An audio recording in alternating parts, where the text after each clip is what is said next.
Comment voyez-vous l'avenir de l'aïkido en général et de l'aïkido jeune? Je vais plus parler de l'aïkido jeune.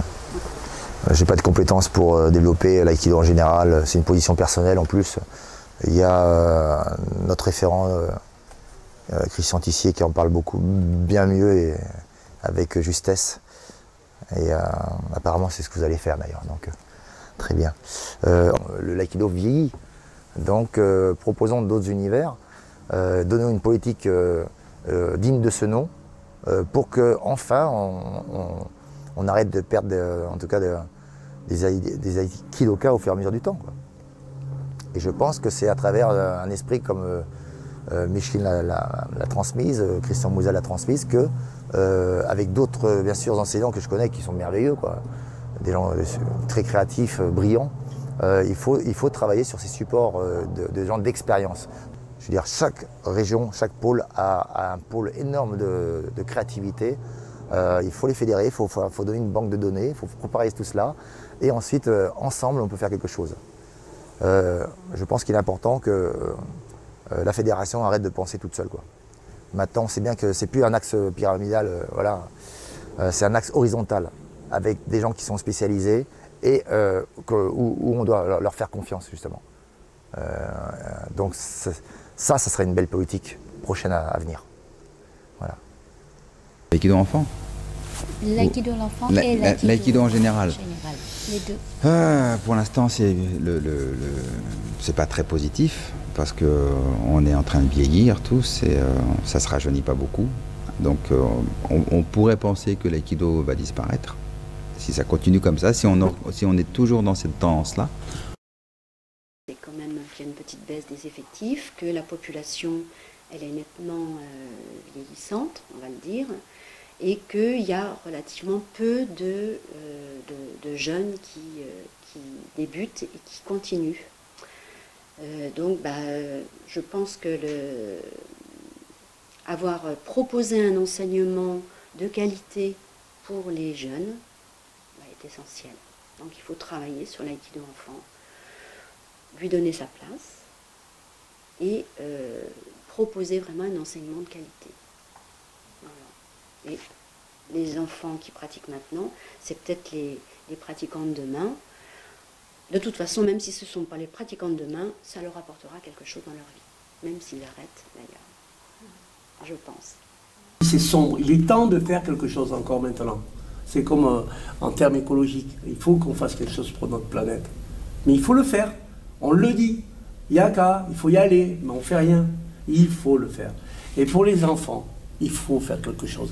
Il faut vraiment mettre un système avec des relais, hein, des relais donc de la Ligue fédérale, etc., des relais, des formations de cadres, avec tous ceux qui sont spécialisés dans notamment la pédagogie enfant, pour porter ces enfants en aïkido adulte. Autrement, on ne va pas y arriver. Et pourquoi tu vois sombre? Mais parce que on se constate, encore dernièrement, je suis allé voir les passages de grade, quasiment très peu d'enfants, enfin jeunes adultes, étaient représentés. La plupart, c'était des vieux. Shodan. Il y a 20 ans de ça, on disait les éléphants ou les vieux, on les voyait au 4e dan. Maintenant, on les voit au Shodan. C'est un signe révélateur.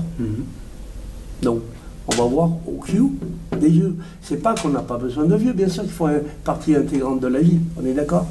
Moi, je suis vieux, je ne vais pas me tacler moi-même, hein, mais je considère qu'il faut garder un esprit qui soit en lien avec la jeunesse, parce que l'avenir, ce sont les jeunes. Et il faut le faire là, maintenant. Et ce que je souhaite, un jour on le dit souvent, mais il faut le penser et le dire, passer la main à un enfant et qu'un enfant vous double, soit meilleur que vous, mais ça c'est la meilleure des consécrations. Et tu peux dire faire quelque chose, faire quoi le premier pas, c'est... Oui, le premier pas. Là, dès maintenant.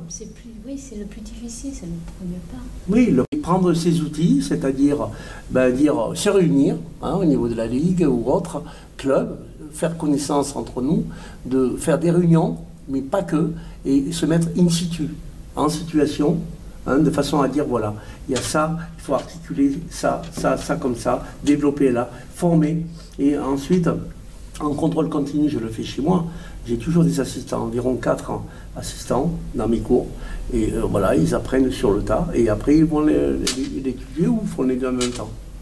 Mais il faut le faire là maintenant. Pour que ce soit moins sombre. Mal, très mal même. Aikido? Oui, moi je le pense très mal. Mais quand je dis très mal, c'est une forme de provocation. Parce qu'il faut vraiment quelque chose. Il faut vraiment faire quelque chose. Parce que nous on ne va pas le voir. Enfin, ça va démarrer, ça va avancer. Nous, bon, enfin, moi personnellement, mais c'est tout ce que je souhaite, un avenir meilleur pour nos enfants. Hein, sur cette planète, d'accord? Mais si on n'y pense pas, ça va au-delà de tous les clivages, de toutes les pensées, politiques ou autres. C'est de l'humain. Mais pourquoi le dire, ne pas le dire? Pourquoi on n'en parle pas? Pourquoi on ne fait rien? Si chacun mettait une pierre à l'édifice, eh ben, il serait grand l'édifice. Ça va être difficile parce que chacun reste dans son coin. Il y a les égos. Le problème, je crois qu'il est aussi, voilà, tu viens de lever un souci révélateur, c'est qu'il y a des égos, des gros égos, les grands égos. Quand moi j'étais donc en DTR et membre de la commission technique et de la commission nationale enfants à l'époque, les prémices, on en parlait. Non, les enfants, c'est pas intéressant. Ah bon, c'est pas intéressant. Tu as des enfants, toi, dans ta vie? T'en as, toi, des enfants? Oui, mais pourquoi tu as des enfants? C'est pas intéressant. Alors, on fait quoi, là? Ben oui, non, mais... Donc, on en parlait, mais maintenant, quand on faisait des réunions à l'époque, c'était les plus anciens qui parlaient. Les autres ne parlaient pas, on ne pouvait pas parler. Moi, quand j'ai pris la parole à quelques reprises, on ne m'entendait pas parce que je parlais à cause des enfants ou autre, machin. Il faut leur donner des moyens, des outils. Les outils, il faut les apprendre sur les tatamis parce qu'on ne peut pas en faire que parler de l'aïkido, il faut le pratiquer. Donc, à partir de là, eh bien, ça va se construire.